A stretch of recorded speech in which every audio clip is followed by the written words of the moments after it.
Hello. After uploading the first 100 hours video on the platform following Papa C's 100 days variant, the video idea really took off. It seems the trend is catching on, and more awesome creators are posting their videos on it. It's good to know that when I stop making these 100 hours videos, the proverbial torch will be carried on. Now, since I've run out of 3DS Pokemon games to spend 100 hours on, we move back to the last DS Pokemon release, Pokemon Black 2 and White 2. Since I've already posted a Black 2 video on my channel late last year, we're going to go with its counterpart, Pokemon White 2. The Black and White trainer card reigns supreme above all the other trainer cards in this generation, with each color aligning to its Black and White game titles. That is, a Black trainer card for Black 2 and White trainer card for White 2. Naturally, our main and first goal of this video would be to get the White trainer card, signifying our position at the apex of the Unova Pokemon trainers.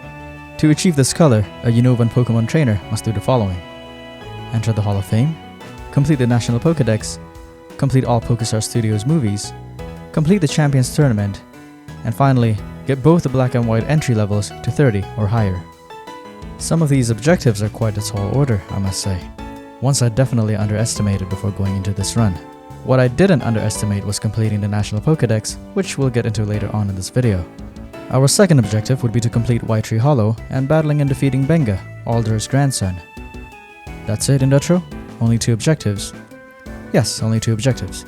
Please forward any complaints to the comment section below, where our most friendly representatives will answer your needs. Not really, but feel free to leave a comment. Those are always good. As we inform Professor Juniper of our glorious name, we steeled ourselves for the coming 100 hours of rather tantalizing journey. We didn't like how our rival's name was spelled, so we changed it. Hugh. We tried to leave our house, but our mother was relentless with her questions. For better or worse, today was the day we leave home. No longer shall we live with the Riddler. We reunited with Hugh and went to Aspertia Hills to meet with Bianca, the stereotypical clumsy Japanese girl archetype. We picked Tepig as our starter and named it Tepopo. We beat Hugh in a rather brief Pokemon battle and got dragged around by Bianca, who was demonstrating the basics of a Pokemon trainer's life. As we were involuntarily tasked by Hugh's little sister to deliver his town map, Bianca stopped us for the final time in a while, teaching us how to catch Pokemon. Before we proceed, in order to eliminate the need to trade with another emulator, I've modified the ROM and inserted the version exclusives in the wild. The first set of notable encounters would be at this first patch of grass where we caught both Oshawott and Snivy. I thought it would be fun to use both in this run, reminiscent of my starters only Nuzlocke. As usual, Burly Redman jumped off this cliffside and greeted us, sending us off to complete this game's few opening quests. We defeated Hugh in a short battle and witnessed him getting absolutely pissed off at the wrench couple. Beating Alder's 2 runs was no problem since we're not in a Nuzlocke setting, and Glasses Man didn't really pose much of a threat either. With the first badge in tow, we caught every encounter we could before moving on with the story. This would also apply for the rest of the video, so the Pokemon catching segments will be omitted for the most part. Some of the relevant catches, however, will still be included. This presumptuous hiker was utterly humiliated for the sole reason that he tried to test us, and we moved on to Verbank. Once we entered Verbank, a rather awkward father and daughter dispute was held in full force in the face of the public, one that we were unfortunate enough to have witnessed. With access to new Pokemon, we caught Elapopo, the Elekid. We completed Verbank Complex's side quest and the encounters there as well, and we moved on to challenge Punk Girl's gym. Tepopo didn't have much trouble here, as Punk Girl's poison types posed no problem. We defeated the second gym and scurried off with her badge. We were then dragged along to the PokeStar Studios to star in a movie, which we did reluctantly. This movie somehow was received well by the public, and suddenly we had the path of an actor to consider as a career path. Although accepting this career is a viable option, we still had to conquer the Pokemon trainer path first. After resolving this familial dispute once and for all, we could finally progress to Castelia City while helping Hugh deal with his angst. Hugh's deep-rooted angst seemed to have originated from Team Plasma, so we tagged along with Hugh to track down Neo Team Plasma around the sewers. We met Happy Bugman and this colorful scientist. We also caught the Zubat, who was named Bad Popo. I realized our team was severely underleveled, so we went back to Verbank Complex to grind, which took up until the 5th hour. Back at Castelia, Tepopo and Sapopo completely dominated the 3rd gym. Tepopo took care of Happy Bugman's first Pokemon, and Sapopo crushed his Dwebble. Tepopo came back out for his Leaveney and one-shotted the humanoid bug Pokemon. The 3rd batch was ours, and all seemed to be going pretty well. Tepopo mopped up the mandatory battle with colorful scientists as well, as this mad lad shooed the Crustles away from their former home. We caught the Sandile, who was named Krapopo. There was this absolutely bizarre handover of management to us for the joint avenue, and all it did was to fully demonstrate our immaturity. We spent the rest of the 6th and 7th hour grinding for Fashion Lady. After completing this rather benign encounter over at the old Nimbus gym, it was finally time to face Fashion Lady for the 4th gym badge. This battle was a bit messy as Kropopo the Krokorok opened the battle. After being paralyzed by the Emolga static, Kropopo failed to muster up an attack to take down Fashion Lady's Flaffy, although he successfully downed the Emolga. Sipopo the Servine managed to stack up enough attack power to down the Flaffy, and I switched to Tapopo for the Zebstrika. Tapopo did quite well, but it wasn't enough to take down the Electric Zebra. Batpopo came out just for the sake of dying, and Elapopo the Elekid was sent out as a wall while I healed Sipopo. Elapopo managed to paralyze the Zebstrika, and Sipopo came out last to mop up the fight with Leaf Tornadoes. A very messy fight indeed. Thankfully, the point of this video is not to display high IQ battle tactics. We helped Hugh deal with the source of his angst once more, and moved on to cross the drawbridge. Right as we entered Driftvale, we witnessed a disagreement between Neo Team Plasma and the Reform Plasma. We were invited to talk with Rude with Hugh, but Hugh was just being his old rude self. Angsty. At the 9th hour, we challenged Leon's Descendant for the 5th gym badge. This went without a hitch, as Sipopo's typing proved to make this gym fight a breeze. Sipopo dominated with water moves, and earned us the 5th badge. Leon's Descendant then invited us to the Pokemon World Tournament, the venue for our future battleground. Here, we triumphed over Hugh, Glasses Man, and Colorful Scientist, bagging us a total of 1 battle point. Totally worth it. We then tried to board the Plasma Frigate, but were kindly escorted out by the Shadow Triad. What a nice bunch. We weren't hurt at all. We went through Chargestone Cave at the 10th hour, taking our time exploring the cave. After we caught every encounter in the cave, we ran into Professor Juniper for the first time, and Bird Lady came to join the conversation as well. Upon finishing this brief rendezvous, we would grind for levels in Pokemon. Nearing the completion of the 11th hour, we challenged Bird Lady's gym. Elapopo, who was now an Electabuzz, had fun bullying her flying-type Pokemon and managed to sweep all of Bird Lady's team. The 6th badge was safely in our badge case, and we exited the gym, only to be told by Bird Lady to go fetch Professor Juniper. We went to the Celestial Tower and fetched Professor Mommy. We traversed the tower after this, catching all possible encounters. Upon finishing our excursion, we went back to Bird Lady and the Professor, ready to take off to Lantimas Town. Of course, Bianca caught up at the last minute and tagged along. At the eastern side of Unova, we had the pleasure to explore this nicely designed haunted house filled with glorious spookiness. We assisted Bianca with her Heatran research in Reversa Mountain and safely arrived in Undella Town. There was the mandatory Hugh fight before exiting Undella, and Tapopo led the fight. Tapopo managed to take care of this Unfazant who was incessantly using Protects, and Hugh sent out his Samurott next. Sipopo the Superior was chosen and easily took care of the Samurott. Hugh's last Pokemon, Simisage, was taken care of by Tapopo right after. Our team was underleveled yet again, so we spent the 14th hour exploring and leveling, as well as catching some more Pokemon. On our way to Lacunosa Town, we had our first legendary encounter, Cobalion. Cobalion wasn't really hard to catch. After taking his HP down and leaving him paralyzed, he was safely caught, nicknamed Kobapopo. At Lacunosa itself, we had to sit and listen to this old lady spit some lore, and teamed up with Zinzolin to beat Hugh and the Grunt. Wait, that's not right. We teamed up with Hugh to beat Zinzolin and the Steam Plasma Grunt. Not far down the road, Virizion was also paralyzed and debilitated before being forcibly snuffed into an Ultra Ball. Welcome, Zion Popo. We spent the rest of the 16th and 17th hour shopping, capturing Pokemon, and grinding for more levels before the old bearded man fight. During the 7th gym fight, Sipopo the Samurott presented me with a nice surprise. I had intended to use him as a cushion lead, where he would try to deal as much damage as possible, ultimately making it easier for the rest of the team. Instead, Sipopo sweeped all of old bearded man's team, decimating everyone with blizzards. I'm quite surprised none of these blizzards missed. Our celebration for this badge was short-lived, however, as we had to listen to this old man ramble on for ages. Thank God Team Plasma came and froze the city, else we'd sit through more of this muscle-bound old man's stories. After beating Zinzolin yet again, this old bearded man, in slight relief from expelling Team Plasma, presented the DNA splicers to us, only to have it stolen by the Shadow Triad. We beat a Shadow Triad member, but it wasn't the right one. We were told to go to Humalao City after that, walking through this magnificent one-time use marine tube. We got jump-scared by this maniac swimmer, and promptly beat his ass in a Pokemon battle. Sipopo didn't even try. We got all the badges to qualify for the Pokemon League, but we still had the Plasma threat to deal with. We found this Terrakion taking a huge dump while we were talking with Colorful Scientist, and proceeded to waste about 2,000 Ultra Balls before we catch it. Due to his resilience, it was nicknamed Bastard. We weren't allowed to put that in by Game Freak, so Bastardo. Before going to the Plasma Frigate, we would go on grinding for levels and Pokemon encounters. Fully ready and equipped for the upcoming strings of battles, we headed off to the promised spot. Maniac Swimmer came out of nowhere and dropped the ramp to the frigate, helping us immensely. What a maniac. At the frigate, we found the Electrizer and finally evolved Elipopo into an Electivire. We got past all the security and traps to reach Zinzolin, who went down to one more double battle with Hugh, who was still very angsty. He said something about Kyurem, and Hugh was very angry, and we weren't really paying attention.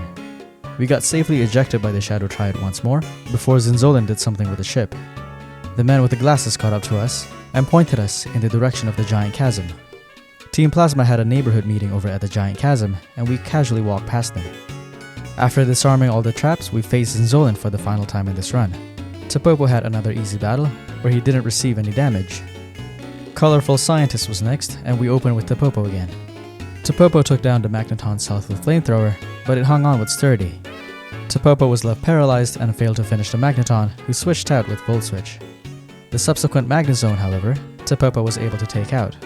Kropopo the Crocodile was then sent out to counter the Scientist Beheeyem, posing no trouble at all. We healed Tapopo while the Klinklang was out, and switched back to Tapopo. While the Klinklang wasted more moves, Tapopo swiftly killed it, as well as the Matang. Finally, the Magneton came back out to die. Colorful Scientist was being very nice about his defeat, and sent us on our merry way.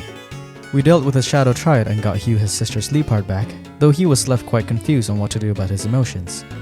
We caught up to Getsis and almost got brutally murdered, but N came just in time with his Reshiram and saved us. We had to watch this painfully long cutscene, where the Reshiram had to forcefully fuse with the Kyurem. Tapopo easily took care of it with Hammer Arm though. Getsis went berserk and forced us into a Pokemon battle, where Tapopo once again led the charge. After a deeply unsuccessful campaign against the Coffergigas, Kropopo was then switched out to finish the job.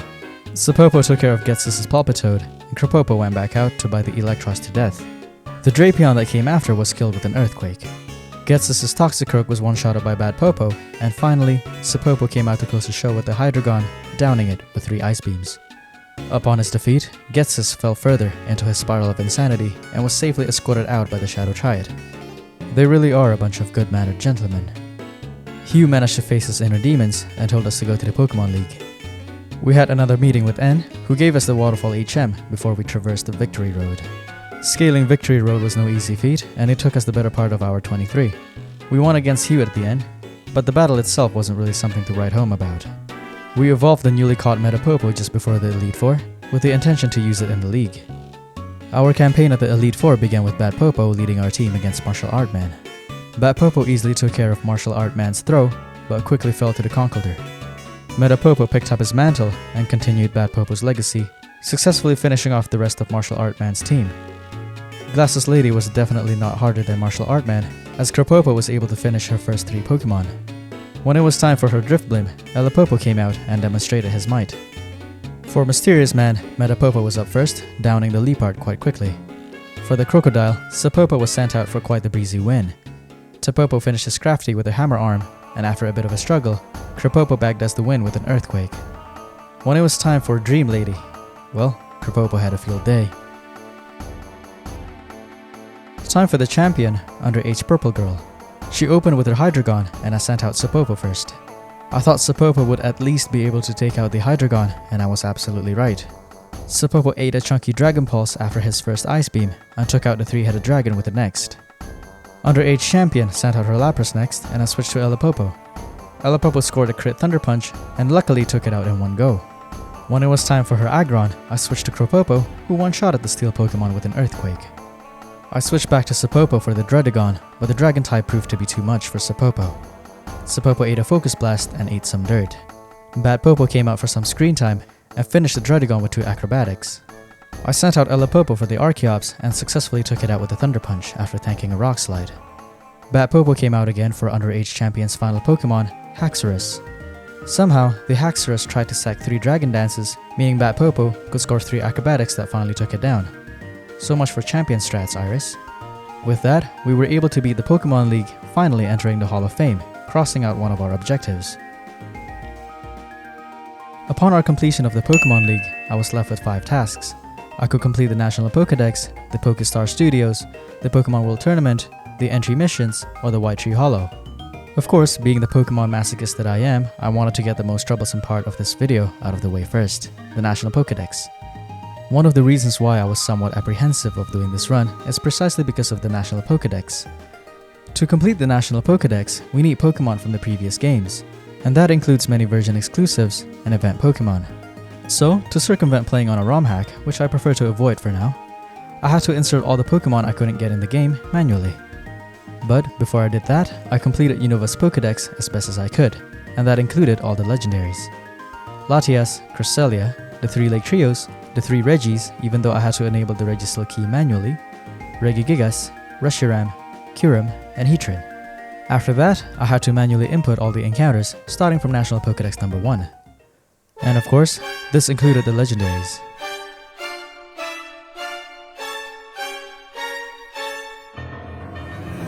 Quite possibly one of the most painful Pokémon experiences in recent memory, and this rivals even Ultra Sun. But at the 55th hour, we were able to complete the National Pokédex, as well as the next level on our trainer card, the Copper trainer card. Next, we set our sights on the Pokéstar Studios. To be able to complete the Pokéstar Studios objective, we would need to complete all of the movies available, including the 3 unlockable movies, and excluding the final Bryson movie. After spending about 6 hours going through the movies one by one, I really thought that Everlasting Memories was going to be the last one. I checked the gross earning on the board and thought that was it. However, with my trainer card remaining unchanged, I was left befuddled and perplexed. I went back to the studio and found that I had just unlocked the Full Metal Cop series, which was the most expensive to unlock. So, back on the grind we went, which took another hour or so. Finally, with Full Metal Cop 4 being our highest record box office gross at 546 billion, we finally unlocked the next step of our trainer card, the Silver trainer card. We set our next sight on the World Tournament and prepared for a bit before starting our next challenge. In case you didn't know about the Champions Tournament over at the PWT, you actually have to unlock it first. After being inducted in the Hall of Fame, the PWT opened its Unova Leaders Tournament, which you have to complete first. After that, you were able to gain access to the other region's Leaders Tournament. During this time, I had to complete the Kanto, Johto, Hoenn, and Sinnoh Leaders Tournaments. This wasn't completely without pain, of course, as I did lose a number of times. Following the advice of a Pokemon DB user, I went with a team of Bastardo the Terrakion, Campopo the Chandelure, and Metapopo the Metagross. It worked quite well, though I did struggle against Water-type and Dragon-type teams. After I completed all 5 regions Leaders Tournament, I then had access to the World Leaders Tournament, where the gym leaders are selected at random. Now, to unlock the Champions Tournament, you only had to beat the World Leaders Tournament a set number of times, and that number is 10. Following my 8-hour grind at the PWT, granted it was on and off, I finally beat the World Leaders Tournament for the 10th time and unlocked the Champions Tournament. Before challenging the champions though, I headed over to Aldra's house at Flosessi Town first to meet Benga and gain access to the White Tree Hollow. I felt like I needed to clear my mind before heading into the PWT for the final time. Or at least try to. I messed about at the White Tree Hollow for a while, which didn't really take 6 hours, but I did leave the emulator on for a bit while I was distracted with things off the computer. All fresh and ready to go, we went into the Champions Tournament, hoping this would be the final time we would be here. My first opponent was Blue, the former Kanto champion. He led with Gyarados and I led with Bastardo. Bastardo was able to hit first with a Stone Edge and resulted in a one-shot. Blue sent out his Exeggutor next, and it was also taken down swiftly, this time with an X-Scissor. Blue's Alakazam managed to take out Bastardo with a Psychic, and unfortunately, the Alakazam hung on with the Focus Sash from Campopo Shadow Ball. Metapopo came out last and saved our hopes with an Earthquake after the Alakazam missed. After that narrow win, our next opponent was a bad type matchup, Wallace. Bastardo led the battle once again, while Wallace sent out his Milotic. Bastardo used Close Combat and failed to down the Milotic in one go. Surprisingly, the Milotic used Icy Wind, which didn't kill Bastardo. Bastardo went for an Earthquake and downed the Milotic. Next was Wallace's Swampert, which Bastardo again failed to one-shot. One Earthquake later, Bastardo finally went down. Campopo went out next and used Energy Ball, finishing the Swampert.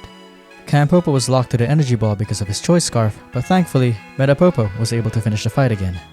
Our last fight was against Red, who managed to beat Cynthia. Red opened with his Blastoise, and I immediately switched for Metapopo. Metapopo took the biggest sack, and I sent Campopo out for the Energy Balls. Campopo managed to survive the Water Spout and took down the Blastoise. The Snorlax was next, but Campopo had already served his purpose. Bastardo was our last hope, and his Close Combat was able to finish the Snorlax. Thankfully, Red sent out his Pikachu last, and one final Earthquake sealed the deal. Finally, at the 78th hour, we finally completed the Champions Tournament, checking off another objective. Our trainer card is now a shiny gold, befitting of a champion. However, our quest wasn't done. We headed back to the White Tree Hollow, where we spent the next 4 hours trying to navigate our way down this godforsaken tree. Even though our team was quite overleveled by this point, we still faced a number of tough trainers, namely the veteran trainers who had legendaries on their teams. Nevertheless, on the 83rd hour, we traversed through Area 10 and managed to reach Benga. Benga led us Latias, and I sent out Kanpopo first. I couldn't give Kanpopo a choice scarf in time, but a Shadow Ball one-shotted the Latias. His Dragonite was next, and I sent out Sapopo. Sapopo used Ice Beam and managed to take it down in one shot as well. The Volcarona was Benga's last, and I sent out Bastardo one final time. Bastardo used Stone Edge, but the Volcarona hung on with 1 HP. It wouldn't matter though, since the next Stone Edge sealed the deal. Benga wasn't upset about the loss and told us to meet him at Alder's house. There, he gave us our shiny for this run, a shiny Dratini. And then, it was finally time to face our biggest foe in this run, the Entralink missions. The only reason I had to put it off until this point was that they were pretty much a chore to do. A massive chore. To raise my entry to level 30, all I did was to repeat the Lost and Found 3-star mission over and over again, until I couldn't feel my thumb. I suppose the worst thing about this whole thing is that the entry's level up seemed to be a bit random. Completing a mission wouldn't guarantee the level up, although more likely than not it did. It was a bit annoying, honestly. But we did raise it to level 30. That we did. We opened our trainer card and found that we didn't have a white card. I looked at the objective again and found out that we needed to raise both the black and white entries level to 30. Since I was playing on an emulator, this task was virtually impossible for me to complete. So, with a heavy heart, I had to end the run at this point in time. I suppose with the time we have left, the time being 9 hours, we could hypothetically imagine a situation where I did complete the black missions. So, I changed the black entry's value with Pokéhex and did so to create a what-if scenario where we did complete both entries. This would have been my white trainer card. With that, the run is over. A lot of technical issues got in the way of us obtaining the trainer card, but we did catch a glimpse of it. A glimpse of what could have been. I hope you enjoyed your time with me, and I hope I'll see you again on my next video. May your day be well.